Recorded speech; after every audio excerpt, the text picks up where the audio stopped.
Hello, and welcome to Learn to Lead Differently. I'm Amy Sgrignoli. Today, I'm joined by Chung and Ahmad, both people who work in the local area. And right now, to give you some perspective, we're right outside of Philadelphia, and they both grew up in this area.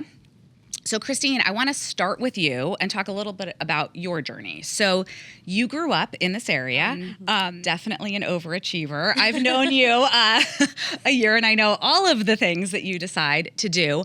But I think that you initially wanted to be an artist, correct? Is that sort of where you saw your journey taking you? Yes. So, I originally, back when I was in high school, like you said, I was dabbling in so many different things, science, art, music, everything. So I wasn't really sure where I wanted to pursue a career. So I got a lot of great opportunities for art. So I moved up to Syracuse, New York, and I went to school there. I started in their computer animation program and transitioned into illustration because I wanted to do more like pre-production and entertainment and all of that. But then just life happened and I was dealing with a lot of things back home. And so I ended up moving home for a little bit before I ended up going back to school, and that took me to Arizona. So I want to take a minute to understand. So kind of what was going on back at home that brought you home? So right before I was supposed to start college, my dad was terminally diagnosed with I think it was like stage 3 or stage 4 pancreatic cancer. And so, my whole family is very much like, you have to succeed in everything. So they wanted me to still go to college. And during that time, my dad obviously with his diagnosis got sicker and he passed. And obviously it took a emotional and mental turmoil on me. And then it took a toll on my mom. And so eventually it just ended up being for the best for me to just go back home. And you're an only child, right? So that was a lot for you to be thinking about your mom as well and doing that. So as someone who has always sort of, overachieved and been sort of expected to overachieve, talk to me about how that felt when you came home. It wasn't the best feeling, I don't think anyone really enjoys feeling like they failed at something or they didn't succeed how they expected themselves to succeed. And so it was for me, it was really mentally hard to come to terms with it. And I left New York, but I didn't leave with this idea that I was never going to finish my education. I always had the intent. I was just no matter what, I'm going to finish school because it's what I want to do. And it's, I already started it. I've already, taken a majority of the classes and this and that. And I was kind of I want to finish school. It was just kind of when that happens, I'm not really. Maybe on a little bit of a different timeline. Yeah. And so before we get to sort of how you ended up in Arizona and then on this path, you have sort of a similar story, right? So there was some starts and stops, right? So you grew up here, went to school here, and then talk to me about sort of getting ready to go off to college and then how things looked after that.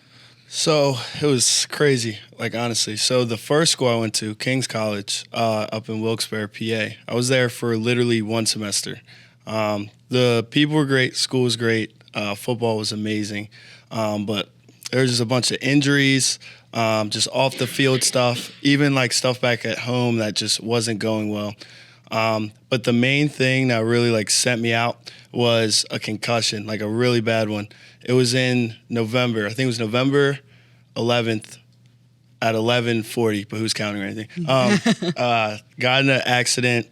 On the field? No, this is a car accident. Oh. So there was a game back home at Widener, which is literally 5 to 10 minutes from where I grew up, and got in a car accident there, couldn't do school. So I came back home instead of staying there for another semester and everything.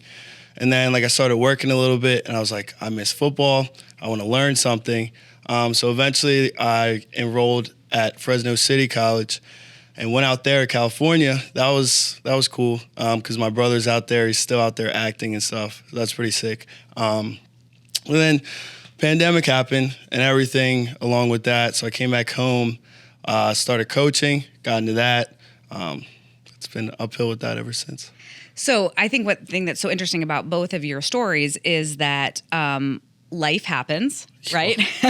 So we can have all of the best intentions and have all of the best plans, and then life happens. And in both cases, I feel like you both had to take a step back and say, I'm going to have to do some things differently than I thought I would. So I would love to hear a little bit about how your own journey and pushing through things has informed the way that you train and coach. So for me, you know, I've gone through therapy and all that, especially after my dad passed, and like I was, you know, kind of like the only thing my mom felt like she had left. And, you know, growing up when you're surrounded by people who are high achieving people, like, you know, and people who get into like top schools and, you know, are in the top of their class and they get job offers before they graduate and all this, like, you know, you end up, and I see it with like other people that have gone to like private schools and all that, you're in such a bubble. And that bubble is people who are all working so hard, pushing themselves past every limit. Yeah. And because that's the norm, you end up believing that you're never doing enough. And you end up believing that if you slack off just a little bit and give yourself a little wiggle room, that you're going to fail or you're going to like fall flat on your face. And so the big wake-up call for me was I moved back home, and my mom suggested, which is like not a thing in like my culture, like she suggested that maybe therapy would be really beneficial for me. So I started going to therapy, and one day the therapist says to me, he's like, you know what's amazing? You seem to have this complex where you believe you suck. And you think that nothing you do is good enough. But you're like barely 20 years old, and you've done so many things already in your life. And you've done more things than, you know, like 50% of people will do in their whole lifetime. And you're over here being like, I suck. It's like, you don't. So it was kind of like, that was like the first wake-up call, but obviously like I'm still young and, you know, not processing it fully. But like as I got older and before I went back to school and while I was in school being a barista, I would see all these people who had just kind of given up on life. And they were just miserable.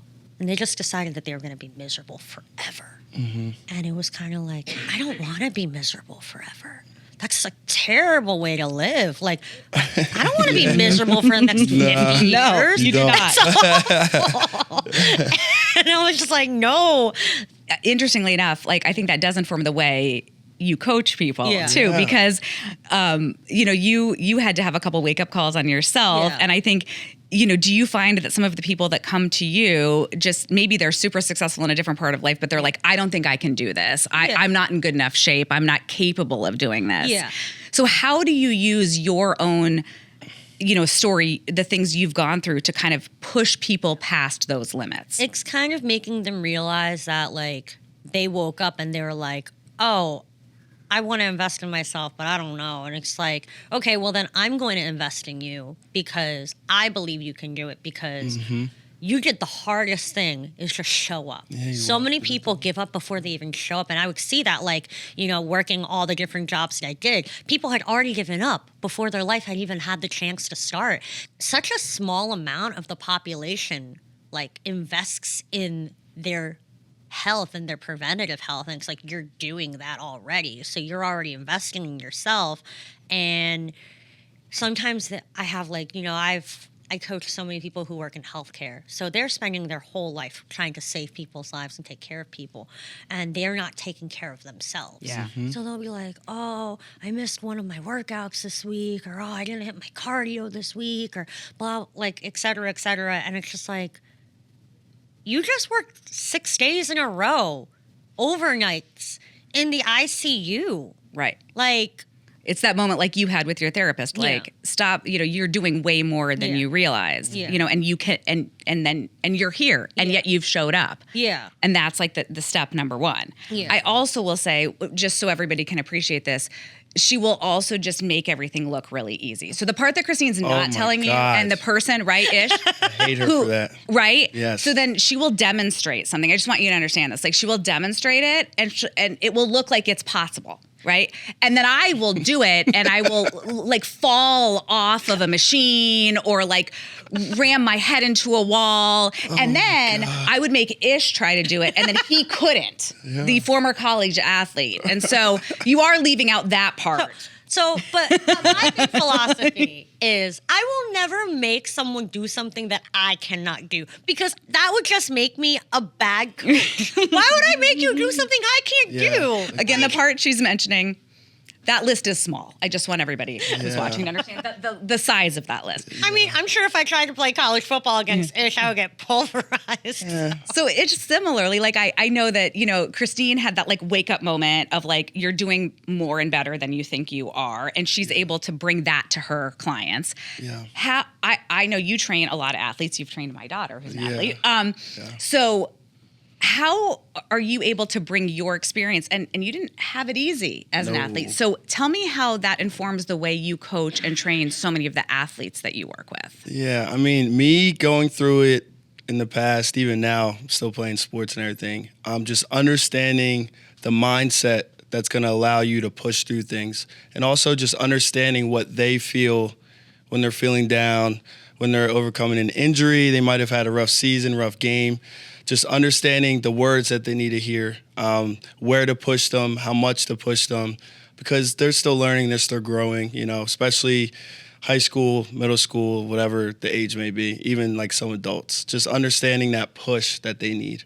Well, and I think, like you both said, it's also a matter of meeting someone where they are, but also being the person that believes in them, right? Yeah. So like being that person that says, I'm going to meet you where you are, but I also know you're capable of more. Oh, yeah. Is working with so many athletes, I'd love to have your take on too, like, where do you think, things are going well and where do you think things are going wrong with athletes today and like the way people are typically coached? What do you see?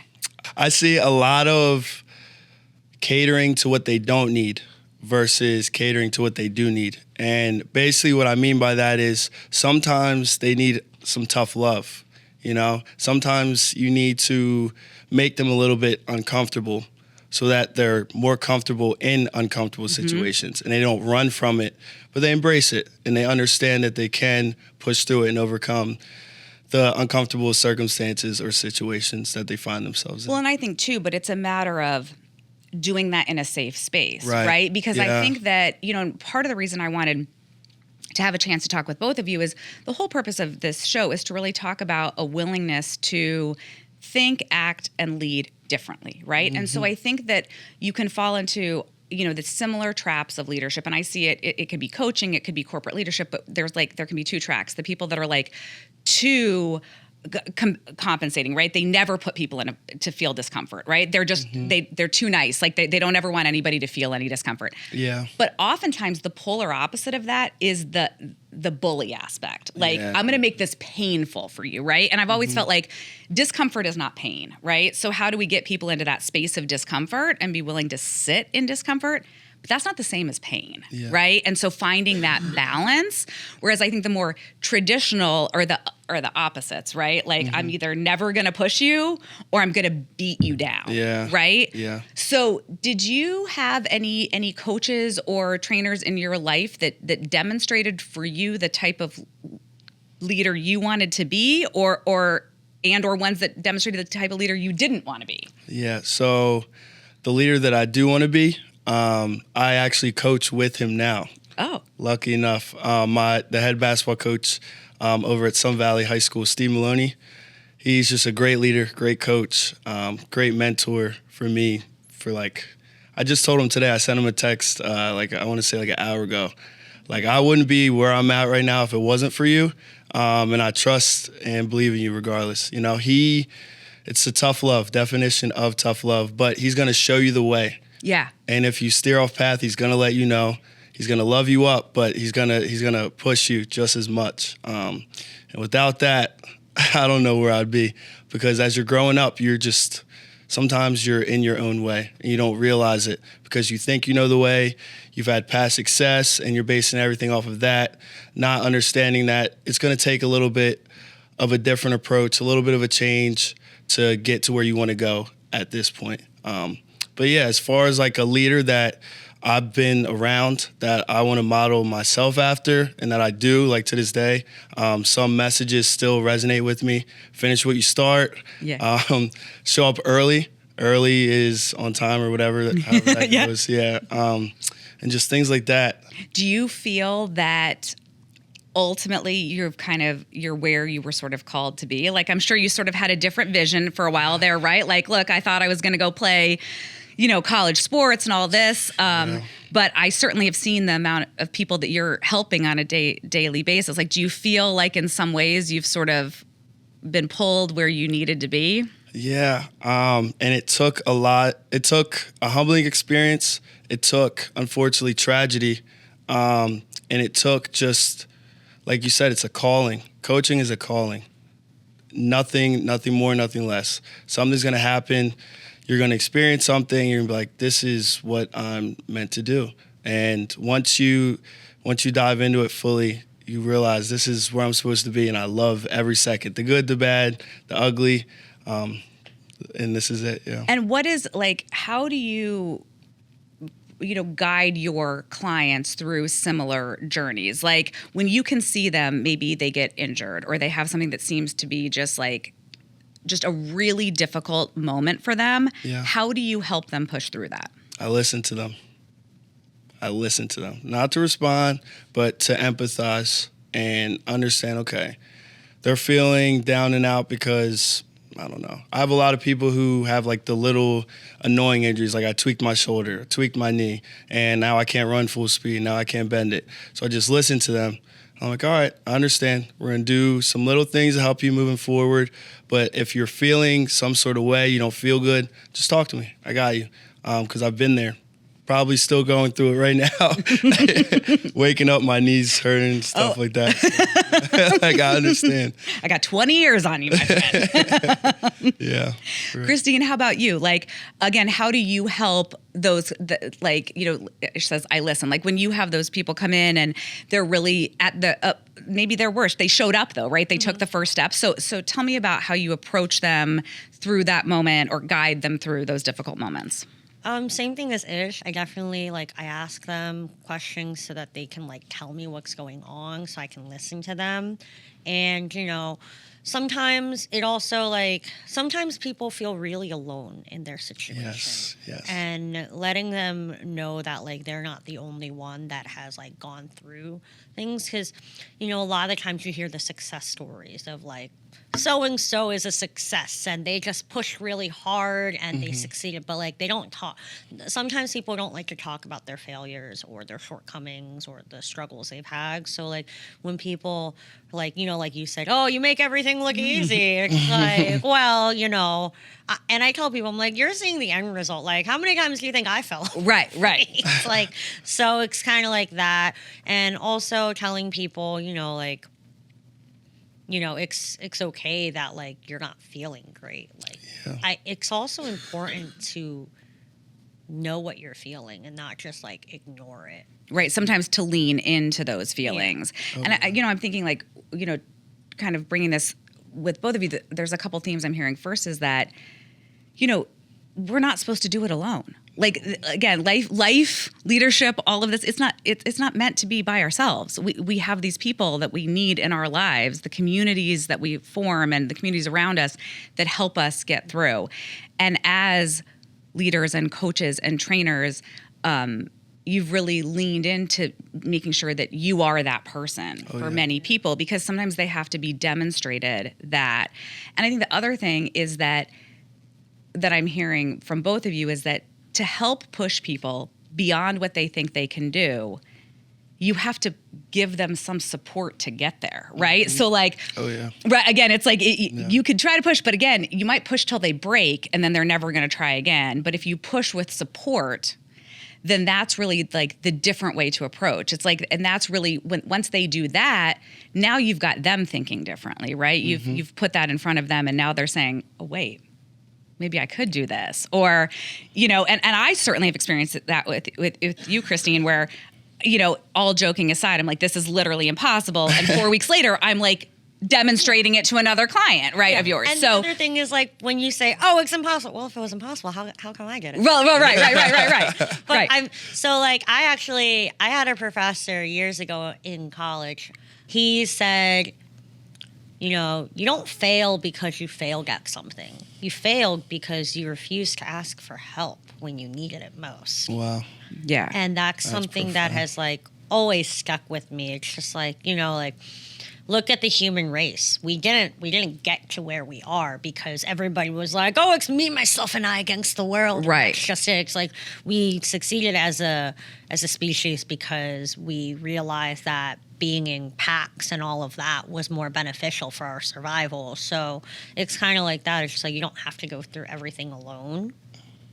And I think you did that also when you showed up for your mom, right? Like, she didn't need to go through that alone. And there was a moment when you had to take a huge step back and show up for her, but then also recognize that then once you felt like she was in an okay place, then you could show up for yourself again. So it's kind of finding that balance too of when you recognize, I need to be that support for someone else. And I don't think anyone ever feels 100% like they're okay and that's part of life. Like, Yeah. because there's so many things you can't control. I like to say 99.99% of the universe is out of your control. Yeah. Those 0.01% that you have control over is yourself. That's the only thing you can control. So if you had to kind of like leave sort of the listeners with some like key things, I mean, as coaches, as trainers, as leaders, you both had it, let's be honest, you have not had an easy journey to where you are. And it is so, it's so easy to get caught up in the success stories, like of well, look at what everyone else is doing and that comparison. But you guys both took a very, very different and unexpected path to end up where you are. And yet you both, I think, feel very, very strongly that you are where you're supposed to be. Oh, yeah. So if as you think of people kind of struggling with like, either I'm not where I want to be or sitting there thinking that they're putting limits on themselves. This is all I can do. Like what's like a takeaway you would give someone listening to this that would, they could put into practice themselves of just how to like push themselves a little further or harder than they think they can. The limits you have in life are only set by you. Right. So Yes. you live your life limitlessly. You don't have any limits.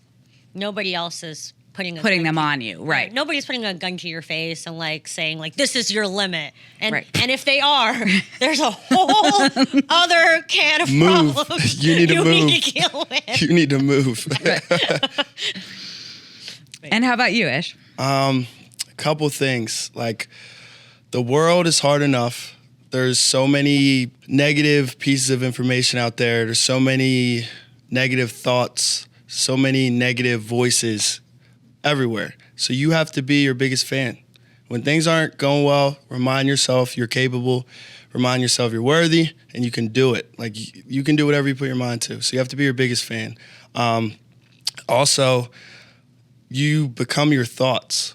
So if you're thinking negatively, you're telling yourself you can't do things. You're telling yourself, oh, I'm never going to be great. I'm never going to be able to graduate. I'm never going to be able to, make a shot. That's exactly what's going to happen. So you have to be your biggest fan no matter what. And that's the biggest thing, like, I want everybody to take away from just, I guess, this podcast from me, because you have to believe in yourself first or nobody else will ever. I agree. And I think, but the other thing I'll say is also, and find people that will support you and also believe in you. Because like you said, even if you were on a little bit of a different path than your friends, they never judged you, right? Yeah. All they did was support and encourage. And same with you, like, you've had so much support and encouragement through all of it. And so it's so important, I agree, to believe in yourself, but also find the people and keep those people close that believe in you, because it is like both directions feed, it's a symbiotic relationship, then you believe in yourself more and then you feed back into them believing in themselves, and like find those relationships and find that community that gives you that support, right? Because for us to all grow, for us to handle the difficulties of life, the things that no one really wants to sit with, it's a lot more pleasant when you've got support around you. Oh, yeah. Yeah. It's like how they say, like, people who have succeeded will never look down on you for also wanting to succeed. But I think it's not necessarily people who are succeeding. It's people who are not willing to give up and show up for themselves. Be relentless. You know, you can be at the beginning of your success story and still root other people on that are also succeeding. Absolutely. And you could be well into your success journey and see somebody starting theirs and root them on as well. The only people who aren't going to root for you are the ones that have already given up. And that's kind of like, and it's hard to sometimes find those people, because if you find them at the beginning of your story, then because you're at the very, very beginning, they might look like somebody who's in your circle when they're not. Yeah, and to kind of remember that you are also in control of who you surround yourself with, right? And that's really what's going to enable you to do things in a different way. Oh, yeah. And so I think, as we've talked about, like in the line of work that you both are pursuing and continuing to grow and lead in, you are able to be that support for so many people. So tell me how that also fulfills you. Like, how does that, being able to watch your clients push beyond their limits, just show up when maybe they weren't showing up before, what does that do for you personally? How does that feel to you personally? So for me personally, it's just that moment when they realize that they overcame something that they did not believe that they could. And once that happens, I'm just like, okay, my job here is finished. You're on your own now. You're good. You know, that's what it's all about. Just helping people realize how capable they are of accomplishing and achieving anything that they want to. Do you almost find that you take more happiness out of other people's accomplishments and success to watch them succeed? Is that? Oh, yeah, over myself? Yeah. Yeah, I mean, because I'm never going to be happy with anything. So, yeah, seeing someone else, I'm like, all right, good. Good for you. I'm going to keep working. So, Christine, how about you? What does it feel like for you when you get to see people do what they think they can't do? It's like being a really proud parent and feeling like you did your job raising them to go out against the world and you set them up for success. It's also, being in the health field. We live in a current world where healthcare and taking care of yourself can seem really difficult or impossible. Oh, yeah. The cost of taking care of your health can be like the decision that keeps a roof over your head or doesn't. Yeah. And so for me, the way I see it is I'm also setting them up so that they can have a better quality of life for the rest of their life, which in turn, if their quality of life improves and the people in their life see that, and it inspires the people in their life to do that too, then it's kind of like a trickle effect. Yeah. And I like to think delusionally. Back to the delusional thinking. I like to think delusionally that I'm helping society to have a better society in the future. Yeah. And I think that's really important because I don't like the idea of people sitting on their couch waiting for death to come knocking on their door. Yeah. It's just not a great way to live. Mm-hmm. And so the fact that you can influence someone and then they can influence someone and then that almost that like domino effect, right, is just such a powerful concept. It's like being an influencer, but just on a very slower scale. Yeah. It's like a drip of an influencer. Yeah. It's the influencer drip, right? Like slowly but surely we're going to kind of drip it out. Yeah. But that's right. I mean, and I think that that's important for people to realize too. It's like the small things matter, right? And the difference that you make in someone's life actually can affect so many other lives. And I also think it's just important for everybody to realize that true leadership shows that success is not a zero-sum game. We can all be successful. There's no benefit. I don't succeed because you didn't. Yeah. We succeed better together, right? And I think that's another kind of different approach. So many times it can become this like competitive, I've got to, be better than the next person. I've got to do this. But really, we can all succeed together. And it's that much more powerful for society if we do. Yeah.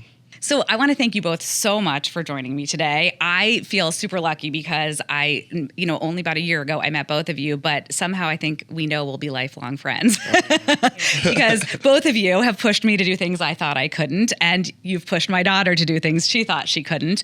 And, here on this show, we talk about doing things differently and leading differently. And, I think just the way you both show up for yourselves and your clients and the kids that you coach and the people in your life, it is different. And I think that that's amazing. And I think that the journeys you both went through, whether you wanted to or not, you were forced along the way to think differently.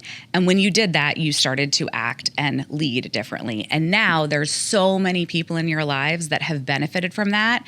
And now they'll be able to think and lead differently. So thank you again so much. And I will be seeing you both soon at the gym. Yes. Thank you.